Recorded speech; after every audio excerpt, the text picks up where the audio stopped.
हरे Krishna friends, Radhe Radhe, Shyam मिला दे। Friends, संस्कृति को बचाना है तो गीता पढ़ते जाना है। गर्व से कहो हम कान्हा के हैं, वृंदावन बरसाना के हैं। तो बहुत टाइम से गीता पे कोई वीडियो नहीं बनाई थी, तो मुझे बहुत भक्तों ने बोला कि अरे गीता पे तो फोकस करो, गीता पे चैनल है। मैंने कहा अवश्य प्रभु, अवश्य माता, अभी आपको गीता पे वीडियो बनाता और सुनाता।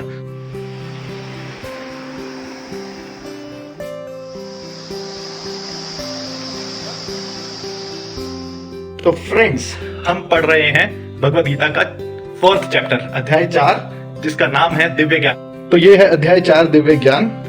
तो यहाँ पे पहला श्लोक जो है, इसमें कृष्ण बोल रहे हैं, मैंने इस अमर योग विद्या का उपदेश सूर्यदेव विवस्वान को दिया और विवस्वान ने मनुष्य के पिता मनु को उपदेश दिया और मनु ने इस उपदेश को इक्ष्वाकु को दिया।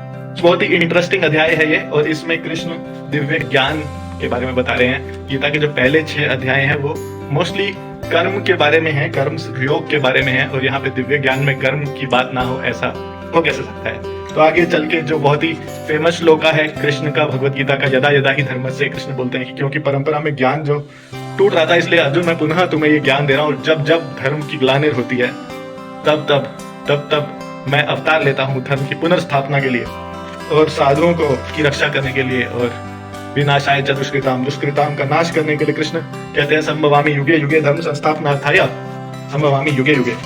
तो ऐसे चलते चलते आगे क्या होता है, कृष्ण अर्जुन को कर्म बताते हैं। कृष्ण अपने कर्म के बारे में बताते हैं। जन्म कर्म च मे दिव्यम, मेरा जो जन्म है ये दिव्य है। तो जन्माष्टमी आई थी तो हमने ये श्लोक पे चर्चा करी थी कि कृष्ण का जन्म दिव्य है, और जो कृष्ण के जन्म में के बारे में, दिव्यता के बारे में जान लेता है, वो ही पुनर्जन्म नहीं लेता।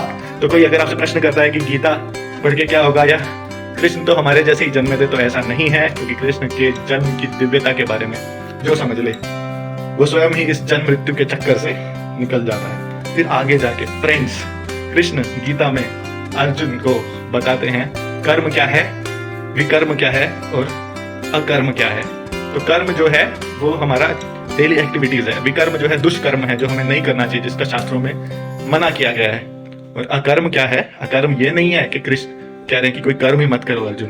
कृष्ण कह रहे हैं अकर्म का अर्थ है फल की अपेक्षा ना करते हुए कर्म करना, फल से आसक्ति रखे बिना कर्म करना ही अकर्म है। और कृष्ण अर्जुन को कहते हैं जो कर्म में अकर्म देखता है और अकर्म में कर्म देखता है, वही सच्चा साधु है, वही पंडित है, और उसी से हमें ज्ञान प्राप्त करना चाहिए।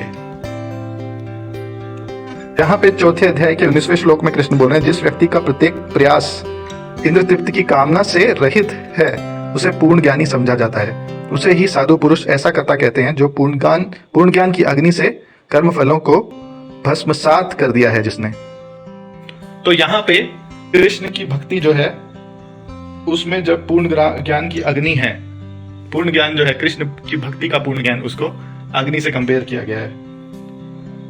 तो कर्म के फलों को उस अग्नि में हमें भस्म करना है, अर्थात हमें कर्म के फलों से आसक्ति नहीं रखनी। कर्म के फलों के बारे में हम सोच सकते हैं, कर्मण्यवादी का रास्ते का अर्थ ये नहीं है कि हमें कर्म के फलों के बारे में सोचना ही नहीं है। कर्म के फलों पे हमारा अधिकार नहीं है। कर्म के जो फल हैं जैसे भी आए हमें कान्हा जी को अर्पण करने हैं। जैसे एक व्यक्ति होता है ना, वो कहता है कान्हा मैं तो तुम्हारी सेवा कर रहा हूँ, कुछ अच्छा फल आया, मैं तो तुम्हारा पपेट हूँ, तुम जैसे नचा रहे हो मैं नाच रहा हूँ, तो अब मेरा कुछ भी फल जो है मेरे को तो मिलना नहीं है, आपको ही मिलना है। तो आपको अगर सही से अच्छा सा फल चाहिए तो मुझे अच्छे से नचाओ, अगर बुरा फल आया वो भी आपका, अच्छा आया वो भी आपका, हम तो आपके दास हैं। तो ये है कृष्ण भावना अमृत, कि हम रिलैक्स्ड हो जाएं फल के बारे में, हम अच्छे से अच्छा अपना कर्म करें। कर्म योग का अर्थ है पूरी निष्ठा से कर्म करना, किंतु यदि फल नहीं आया तो कोई बात नहीं, कृष्णा देने वाले हैं फल। कर्मण्य अधिकार अस्ते, हमारा कर्म पे अधिकार है ही नहीं, कर्म के फल पे, कर्म पे अधिकार है हमारा। कर्मण्य अधिकार अस्ते, कर्म पे अधिकार है, कर्म के फल पे अधिकार है ही नहीं। तो कृष्णा ने जैसा फल दिया हो तो कृष्णा पे है, तो हमें कोई टेंशन नहीं होती है ना। भक्त बिल्कुल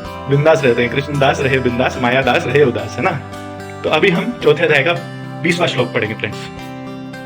बोलिए हमारे साथ, त्यक्त्वा कर्म फलासंगा नित्य तुक्तो निराश्रयाः कर्मण्य अभिप्रवृत्तो अपि नैव किंचित करोति सः। तो इसका अर्थ है अपने कर्म फलों की सारी आसक्ति को त्याग कर वह सदैव संतुष्ट तथा स्वतंत्र रहकर सभी प्रकार के कार्यों में व्यस्त रहकर भी कोई सकाम कर्म नहीं करता। कौन नहीं करता? अभी पिछले श्लोक में जिसकी बात हुई थी, ऐसा साधु पुरुष जिसने अपने कर्म फलों को दिव्य ज्ञान की अग्नि में भस्म कर दिया है। तात्पर्य शिला प्रभुपाद द्वारा। शिला प्रभुपाद की जय।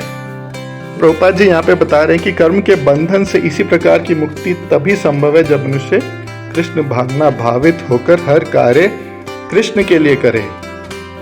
अभी अगला पॉइंट बहुत इंटरेस्टिंग है कि कृष्ण भावना भावित व्यक्ति जो है वो कृष्ण के प्रेम वश ही कोई भी कार्य करता है। जैसे मैंने बताया कि कृष्ण आप ही मुझे नचा रहे हो, प्रेम की जो डोरी है उससे कृष्ण ने हमें बांधा है और कृष्ण हमें नृत्य करवा रहे हैं। अभी प्रभुपाद जी बता रहे हैं कि उसे अपने शरीर निर्वाह के प्रति भी कोई आकर्षण नहीं होता है। ऐसा नहीं कि भक्त है तो बहुत ज्यादा अपना हेयर सेटिंग में अपना पूरा का पूरा टाइम अपना बॉडी को डेकोरेट करने में लगाएगा, उसे कोई टेंशन नहीं है। उसे क्या है, हमें धोती कुर्ता पहनना है या तिलक लगाना है, गले में कंठी डालनी है, अपने गले में हमने माला पकड़नी है, हरे कृष्णा जप करना है, कृष्ण के लिए सुंदर बनना है, पर इतना समय नहीं लगाना कि पूरा का पूरा टाइम अपने शरीर पे लगा दिया। तो कृष्ण भावना भावित व्यक्ति को स्वयं के शरीर निर्वाह के प्रति कोई भी आसक्ति क्यों नहीं होती?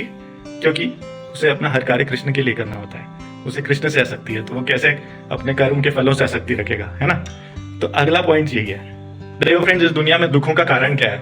हमें कोई वस्तु नहीं मिलती तो हमें प्राप्त करने की इच्छा होती है। जब वो वस्तु मिल जाती है तो प्राप्त करने की इच्छा है तो हम दुखी रहते हैं। जब वो वस्तु प्राप्त हो जाती है तो उसको बचा के रखना है दूसरों से, उसकी वजह से हम दुखी रहते हैं। जैसे कोई कार खरीद ली तो अरे यार रोड पे चलानी भी, अब कोई ठोक दे उसको, कोई गलती से भी उसको जरा सा स्क्रैच भी लग जाए तो दुख होता है। और फिर एक ना एक दिन तो छीननी है, क्योंकि भौतिक वस्तु है तो भौतिक वस्तु कब तक टिकेगी, एक दिन तो छीनेगी, तो उससे भी हमें दुख होता है। परंतु जो कृष्ण का भक्त है वो सदैव खुश रहता है। क्यों? क्योंकि वो कुछ भी अर्जित करने का प्रयत्न नहीं करता। यहाँ पे प्रभुपाद जी बता रहे हैं कि वह तो किसी भी वस्तु को प्राप्त करना नहीं चाहता अपने लिए, कृष्ण के लिए करना चाहता है, पर अपने लिए कोई वस्तु को प्राप्त नहीं करना चाहता, और अपनी किसी वस्तु की रक्षा भी नहीं करना चाहता कि मेरे पास ही रहे, क्योंकि ये तो कृष्ण की सेवा में लग रही है तो रहे, नहीं लग रही तो नहीं रहे, कृष्ण ने ले ली तो इट्स ओके। तो अब ये इंपॉर्टेंट है कि उसको कोई वस्तु चाहिए नहीं, ना उसको किसी वस्तु की रक्षा करनी है, तो क्या वो कोई कार्य ढंग से नहीं करेगा? नहीं, वो अपनी पूर्ण, प्रभुपाद जी कह रहे हैं, वो अपना पूर्ण सामर्थ्य से अपना कर्तव्य करता है, पूर्ण प्रयत्न लगा के अपना कर्तव्य करता है और कृष्ण पर सब छोड़ देता है, अर्थात फल जो है कृष्ण पे छोड़ देता है। क्योंकि कर्मण्येवाधिकार अस्ते, कर्म पे ही हमारा अधिकार है, मां फलेषु कदाचन, फल पे कभी भी हमारा अधिकार नहीं है। ऐसा व्यक्ति कर्म का जो फल है शुभ हो या अशुभ हो इनसे अनासक्त रहता है और ऐसा लगता है कि वो कुछ भी नहीं कर रहा है, पर वो कर्तव्य पूरे प्रयत्न के साथ करता है, किंतु अकर्म देखता है, कर्म में ही कर्मों के फल से अनासक्ति रखता है। शुभ अशुभ फलों से अनासक्ति रखना यही जो है अकर्म अर्थात निष्काम कर्म का लक्षण है। और जो भी व्यक्ति कृष्ण के लिए कार्य नहीं करता, अपने लिए कार्य करता है, उसके फलों से आसक्ति रखता है, इसी को शास्त्रों में विकर्म बताया गया है, अर्थात दुष्कर्म। तो जो कर्म कृष्ण की ओर ले जाए वो अकर्म, जो कर्म कृष्ण से दूर ले जाए वो विकर्म। हरे कृष्णा, राधे राधे। संस्कृति को बचाना है तो गीता पढ़ते जाना है। गर्व से कहो हम कान्हा के हैं, वृंदावन बरसाना के हैं, हरि बोल। तो बने रहिए हमारे साथ। हरे कृष्णा, राधे राधे, श्याम मिला दे।